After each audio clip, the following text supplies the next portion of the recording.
নবম শ্রেণীর বন্ধুদের স্বাগতম। তোমাদের জন্য তিনজনের ত্রিকোণমিতির 3 নম্বর ক্লাস নিয়ে আমি আছি, শাহাদাত সাকিব।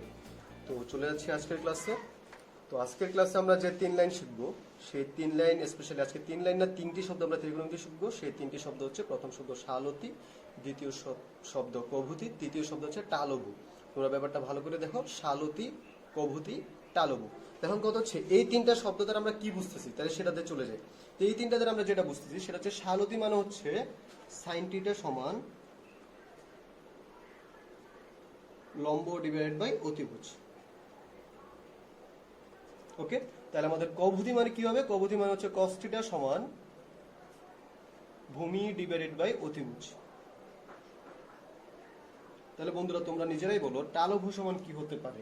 তো টালভু সমান কি হতে পারে, আশা করি তোমাদের অধিকাংশই মনে মনে ভেবে নিয়েছো কি হতে পারে। আমাদের টালভু সমান হবে tan থিটা সমান লম্ব ডিভাইডেড বাই ভূমি।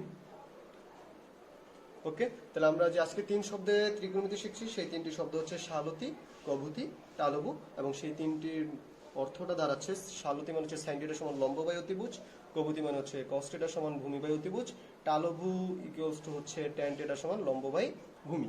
তাহলে এখন আমরা যদি একটা ত্রিভুজে চলে যাই, ধরো আমাদের একটা সমকোণী ত্রিভুজ ABC। এই সমকোণী ত্রিভুজের মধ্যে আমরা গত ক্লাসে তোমাদের সাথে আলোচনা করেছিলাম একটা বিবেচিত সূক্ষ্মকোণ থাকে। মনে করো আমাদের বিবেচিত সূক্ষ্মকোণ হচ্ছে সি কোণ, এবং সি কোণকে আমরা বিবেচনা করে টিটা ধরে নিলাম। তাহলে আমরা আমাদের যে 3টা সূত্র আমরা শিখছি বা যে 3টা শব্দ ত্রিকোণমিতি শিখছি, সেই 3 শব্দ থেকে আমরা জেনেছি যে সাইন টিটা সমান লম্ব ডিভাইডেড বাই অতিভুজ। তাহলে তুমি চিন্তা করো তো, আমরা যদি এবিসি ত্রিভুজের ক্ষেত্রে সাইন টিটা বিবেচনা করি, তাহলে কি হবে? এবিসি ত্রিভুজে আমাদের টিটা ছিল সি কোণ, তাহলে সি কোণের সাপেক্ষে আমার লম্ব আর অতিভুজ নিয়ে আসতে হবে। আচ্ছা, সি কোণের সাপেক্ষে আমাদের লম্ব কি হবে? সি কোণের সাথে লম্ব হচ্ছে আমাদের বিপরীত বাহু ছিল অতিভুজ না? সূক্ষ্মকোণের বিপরীত বাহু ছিল অতিভুজ। আচ্ছা, আমরা যদি কোন একটা এবিসি সমকোণী ত্রিভুজ চিন্তা করি, এবং সেই এবিসি ত্রিভুজের সি কোণ হচ্ছে আমাদের সূক্ষ্মকোণ, অর্থাৎ বিবেচিত সূক্ষ্মকোণ হচ্ছে টিটা বা সি কোণ। তাহলে এখন চিন্তা করো তো, আমরা এবিসি ত্রিভুজের জন্য আমাদের লম্ব কি হবে, ভূমি কি হবে, এবং অতিভুজ কি হবে এই ত্রিভুজ এবিসি এর জন্য। ওকে, তাহলে আমরা গতদিনই পড়ালেখা করেছিলাম কোন একটা ত্রিভুজের বিবেচিত সূক্ষ্মকোণের বিপরীত বাহুটা হচ্ছে লম্ব। তাহলে আমাদের সি কোণ যদি বিবেচিত সূক্ষ্মকোণ হয়, তাহলে তার বিপরীত বাহু এবি হবে আমাদের লম্ব। বিবেচিত সূক্ষ্মকোণের সন্নিহিত বাহু হচ্ছে আমাদের ভূমি। তাহলে সি কোণ যদি বিবেচিত সূক্ষ্মকোণ হয়, তাহলে আমাদের ভূমি হচ্ছে বিসি। এবং আমরা জানি কোন একটা সমকোণী ত্রিভুজের সমকোণের বিপরীত বাহুকে আমরা অতিভুজ বলে থাকি। তাহলে আমাদের সমকোণের বিপরীত বাহু মানে হচ্ছে বি কোণের বিপরীত বাহু এসি, এসি হচ্ছে আমাদের অতিভুজ।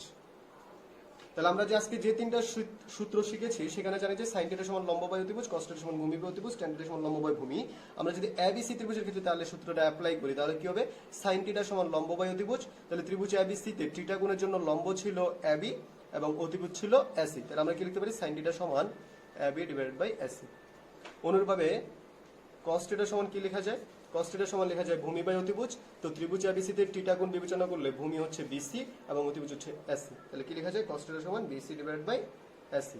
অনুরূপভাবে কি লেখা যায়? tan থিটা ইকুয়ালস টু লম্ব ডিভাইড বাই ভূমি। লম্ব ছিল তোমার এবি এবং ভূমি ছিল বিসি, অর্থাৎ এবি ডিভাইড বাই বিসি।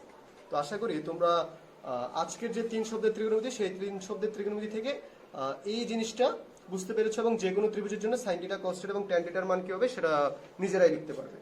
আচ্ছা, এখন আমরা যদি কোনোভাবে এবিসি ত্রিভুজটাকে অন্যভাবে চিন্তা করি, মনে করো একটা হচ্ছে এবিসি সমকোণী ত্রিভুজ, যথারীতি বি কোণ হচ্ছে আমাদের সমকোণ এবং বিবেচিত সূক্ষ্মকোণ হচ্ছে এ, অর্থাৎ এক কোণটা যদি থিটা হয়, সেক্ষেত্রে আমাদের কি হবে? আচ্ছা, এক কোণ যদি কি থিটা হয়, তাহলে আমাদের এক কোণের সাপেক্ষে লম্ব এবং ভূমি আগে থেকে নির্ধারণ করে ফেলতে হবে। ধরো এক কোণের সাপেক্ষে আমাদের লম্ব কি? আমরা জানি বিবেচিত সূক্ষ্মকোণের বিপরীত বাহু হচ্ছে লম্ব। তাহলে আমাদের বিবেচিত সূক্ষ্মকোণ যদি এ হয়, এ এর বিপরীত বাহু হচ্ছে বিসি, অর্থাৎ আমাদের বিসি হচ্ছে লম্ব। এবং বিবেচিত সূক্ষ্মকোণের সন্নিহিত বাহু হচ্ছে ভূমি। তাহলে বিবেচিত সূক্ষ্মকোণ মানে হচ্ছে এক কোণ, এক কোণের সন্নিহিত বাহু হচ্ছে এবি। তাহলে এবি হবে আমাদের লম্ব, এবি হচ্ছে আমাদের ভূমি। এরপরে সমকোণের বিপরীত বাহু এসি, সেটা হচ্ছে যথারীতি অতিভুজ।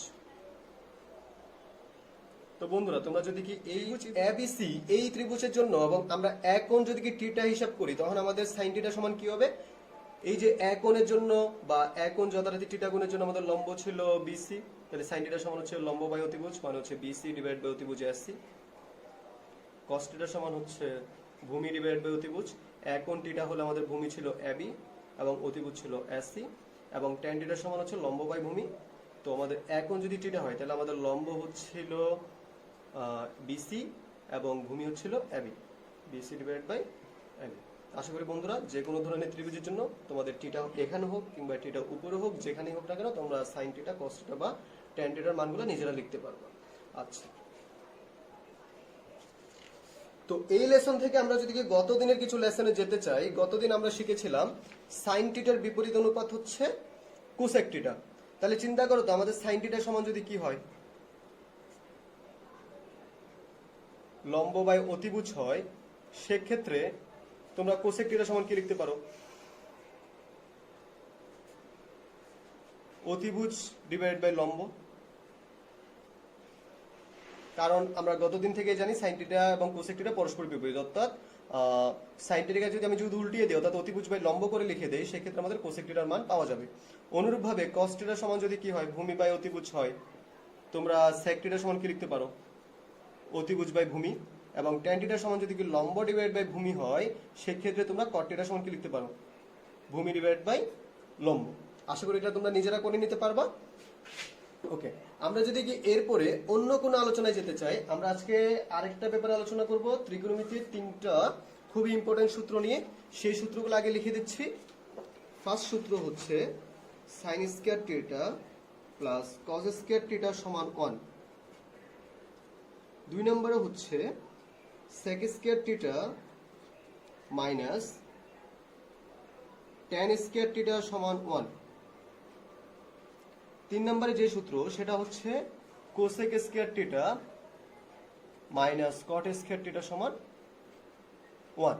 আচ্ছা, আমরা যে আজকে সাইন থিটা কস থিটার মান নির্ণয় শিখেছিলাম, সাইন থিটা সমান লম্ব বাই অতিভুজ বা কস থিটা সমান ভূমি বাই অতিভুজ, এই যে এই নরমাল চিন্তা ভাবনা থেকে আমরা এই সূত্রগুলো চাইলে প্রমাণ করতে পারি। কিভাবে?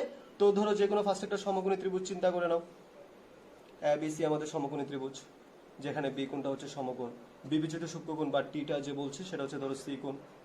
ঠিক আছে, তাহলে আমরা যদি ফার্স্ট সূত্রটা প্রথম সূত্রটা প্রমাণ করতে যাই, প্রথম সূত্র কি ছিল, sign square theta plus cos square theta সমান 1। তো এখানে আমাদের left hand side equals to right hand side আমরা প্রমাণ করব। তো লেফট হ্যান্ড সাইডে আছে sign square theta plus cos square theta. তো ত্রিভুজ এবিসি তে সি কোণ যদি কি থিটা হয় তাহলে আমরা সাইন থিটা সমান কত লিখতে পারি, লম্ব ডিভাইড বাই অতিভুজ। তো সি কোণের জন্য লম্বকে এবি, আর এবিসি ত্রিভুজে অতিভুজকে এসসি। ওকে, অনুরূপভাবে আমরা কস থিটা সমান কত লিখতে পারি, কস থিটা সমান আমরা লিখতে পারি ভূমি বাই অতিভুজ। তাহলে সি কোণের জন্য ভূমি হচ্ছে বিসি আর অতিভুজ হচ্ছে এসসি, অর্থাৎ লেখা যায় বিসি ডিভাইড বাই এসসি। এখন আমরা যদি মানগুলো এখানে বসাই, সাইন থিটার পরিবর্তে আমরা কত লিখতে পারি, AB divide by SC, square ছিল তো আমরা হোল স্কয়ার দিয়ে দিলাম। আর কস থিটার পরিবর্তে লিখতে পারি BC divide by SC, square ছিল স্কয়ার দিয়ে দিলাম। তো এখন আমাদের কি লেখা যায়, AB square divide by SC square plus BC square divide by SC square. আর আমরা যদি কি লসাগু নিয়ে নেই এসসি স্কয়ার, তাহলে আমাদের উপরে কি হবে, AB square plus BC square. আচ্ছা, এখানে কোনো ব্যাপার আমরা বুঝতেছি কিনা দেখো তো। এবি স্কয়ার মানে কি ছিল, ত্রিভুজ এবিসি এর লম্ব। বিসি স্কয়ার মানে কি ছিল, আমাদের ত্রিভুজ এবিসি এর ভূমি। আচ্ছা, একটা ব্যাপার দেখো তো, পিথাগোরাসের উপপাদ্যতে যদি তোমরা একটু মনে করার চেষ্টা করো, পিথাগোরাসের উপপাদ্য অনুযায়ী কি ছিল, অতিভুজ স্কয়ার ইকুয়ালস টু লম্ব স্কয়ার প্লাস ভূমি স্কয়ার। অর্থাৎ অতিভুজ স্কয়ার মানে কি, এসি স্কয়ার না, ইকুয়ালস টু লম্ব স্কয়ার মানে হচ্ছে এবি স্কয়ার প্লাস ভূমি স্কয়ার মানে কি বিসি স্কয়ার না। অর্থাৎ আমরা পিথাগোরাসের উপপাদ্য অনুযায়ী যে কোনো সমকোণী ত্রিভুজে অতিভুজ স্কয়ার সমান লম্ব স্কয়ার যোগ ভূমি স্কয়ার, অর্থাৎ এবিসি সমকোণী ত্রিভুজে আমরা লিখতে পারি এসি স্কয়ার সমান AB square plus BC square. এই যে আমরা যে এখানে AB square plus BC square আছে সেটার পরিবর্তে এসি স্কয়ার লিখতে পারি, ডিভাইড বাই নিচে এসি স্কয়ার, কেটে দাও তাহলে কত হয় 1 equals to right hand side. আচ্ছা বন্ধুরা, এই যে আমরা আজকের যে শুরুতে আলোচনা ছিল সেই আলোচনা থেকে যে একটা সূত্র দেখে নিলাম কিভাবে হচ্ছে, সেই আলোচনা থেকে তোমরা কি sec square theta minus tan square theta সমান 1 প্রমাণ করতে পারবে না? cosec square theta minus cot square theta সমান 1 প্রমাণ করতে পারবে না? আমি আশা করি তোমরা অবশ্যই পারবা। তোমরা একবার নিজেরাই ট্রাই করবা। তাও আমি একবার বলে দিচ্ছি কি লিখতে হবে। ধরো sec square theta minus tan square theta সমান 1। ত্রিভুজ ABC তে আমরা tan থিটা সমান কত লিখতে পারি? লম্ব ডিভাইড বাই ভূমি। লম্ব মানে হচ্ছে AB divide by BC,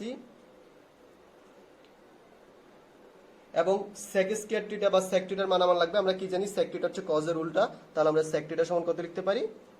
BC divide by AC এর পরিবর্তে আমাকে লিখতে হবে AC ডিভাইড বাই BC। এখন তুমি sec স্কয়ার থিটার জায়গায় AC বাই BC মান বসাও, tan স্কয়ার থিটার জায়গায় AB divide by BC whole square বসাও, দেন ক্যালকুলেশন করো, ক্যালকুলেশন করে দেখো 1 আসে কিনা। অনুরূপভাবে cosec square theta minus cot square থিটার জন্য মানটা নিজেরা বের করার চেষ্টা করো। ওকে বন্ধুরা, ধন্যবাদ, আজকে এই পর্যন্তই।